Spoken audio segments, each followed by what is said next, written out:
Welcome back, everybody, to Business Monday. I'm Josh Fenton. This is Jesse Bazarnick from Sweet Victory Aquaculture. It's a green afternoon. We just had Hannah Marini from Green Development on. Let's go to the water. Let's talk some aquaculture. Tell me what you're doing and how's it going? Well, a little too windy to be out there today, but what I'm doing is just, it's ranching technically. That's the aquaculture term for it. You take small animals and you raise them until they're bigger and then you sell them. So right. We buy seed from recognized sources in the state, and we put them in what's deemed to be safe water. There's a lengthy application process. Yeah. I've gone through it 3 times, and I got myself a nice site in Dutch Harbor. It's a nice. Beautiful area, yeah. It's a really nice area. And so that's what I'm doing. I'm gradually going to be filling up my site over the next 2 or 3 years. I should be able to hold about 1.4 million oysters on there eventually. And is oysters the play? Is that your sole staple? Yeah, that's the only product I'm currently selling. A lot of other people do augment their permits to grow other types of seafood, be it scallops or kelp, that sort of thing. But I'm just going to stick to the oysters. I think it makes production go a little bit smoother when you're only dealing with one process. So you're sitting on your couch one day and you say to yourself, gosh, you know, forget whatever I'm doing now. I want to be a oyster wrangler, right? Is that the process that takes place? Not exactly, not exactly. I've oversimplified it.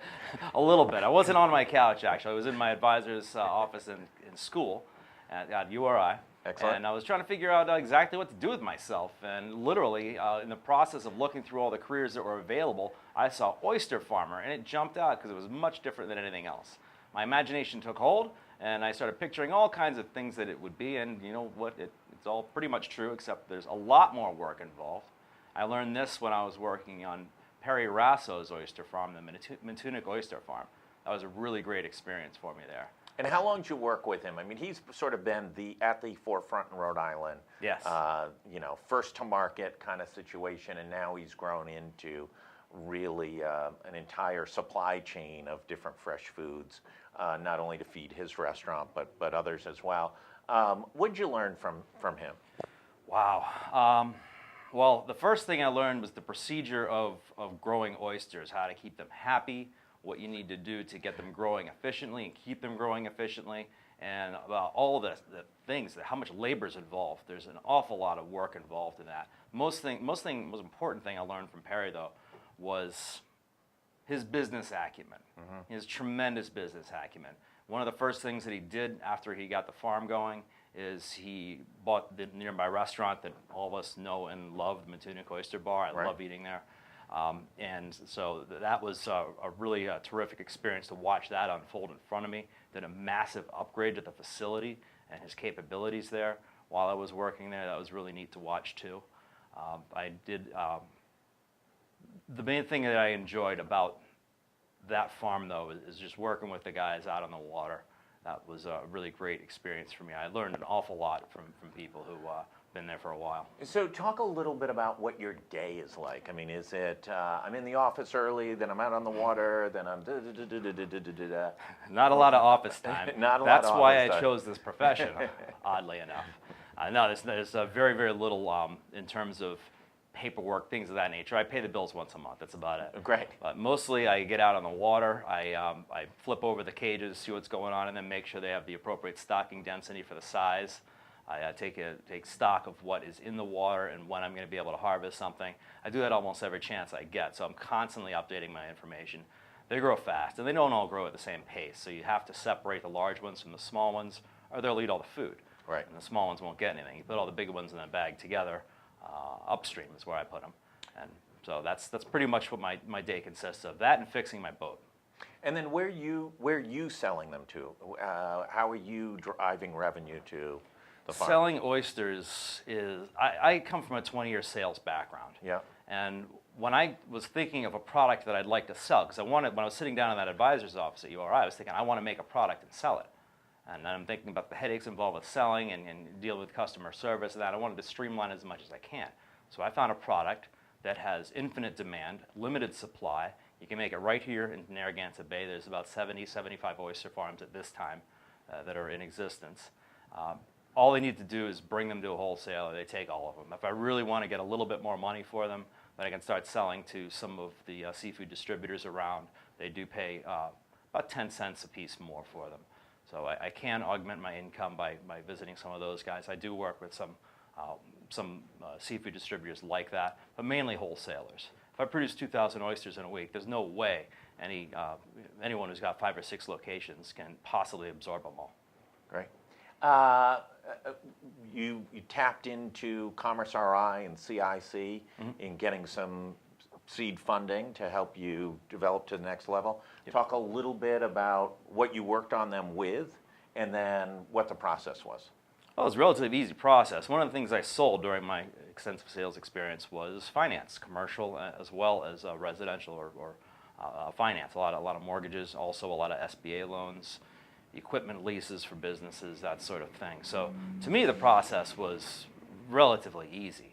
I had to give them a couple pieces of paper that I forgot about. I also had to give them a couple of pieces of paper that became outdated during the process of it, but it was a pretty smooth loan application. It was lengthy because most SBA lenders do take their time for just logistical reasons. They have to. Yeah. But it got done, and I'm grateful for it, and I'm looking forward to putting a lot of oysters on a lot of plates. How big can you get with your existing permitting, and what's the next step for the company? What do you mean big? How much larger? Do you keep growing? Do you expand the farm? Do you take out further permits, or are you satisfied with where you are and what you've got? Can you grow it to a level of efficiency that's dynamic? The life cycle of the eastern oyster around here is approximately 18 months, from about this big to plate size. Yeah. And I can fit over 1 million oysters on my farm if it's decked out properly with equipment, and I can move all of them within, say, 18 months or so. Yeah. Continually seeding, continually harvesting, that's my capacity. So if you do the math on that, I'm not really going to need to have much help. I'll need some. I will need a second boat at some point. I need to finish making the sorter that I started to build. Things of that nature, just small logistical details. But yeah, if I ever max this site out, I won't need any more money. I really won't. I mean, if I decide that I do, then yes, it's possible to go ahead and do that. Narragansett Bay used to be 20% oyster farms, and now there's a tiny, tiny sliver of a fraction of that in there right now. We can fit a lot more farms in the bay. What do you see next for the company? Where do you go next? I need a better trailer. If anyone's got a heavy-duty trailer for a 20-25 foot This boat, is now becoming the barter interview system. I will pay you with oysters. Hannah used it to recruit some electrical engineers. Yep. You need a trailer. If you've got a trailer, look him up. We'll have it all embedded with connections to his company tomorrow on GoLocal. How is Rhode Island as a small business person? Rhode Island's the king of small businesses. There's more small businesses here than any other state per capita. I don't think it's as friendly as it could be. I think the governor needs to work on that a little bit. Yeah. But it's pretty good right now.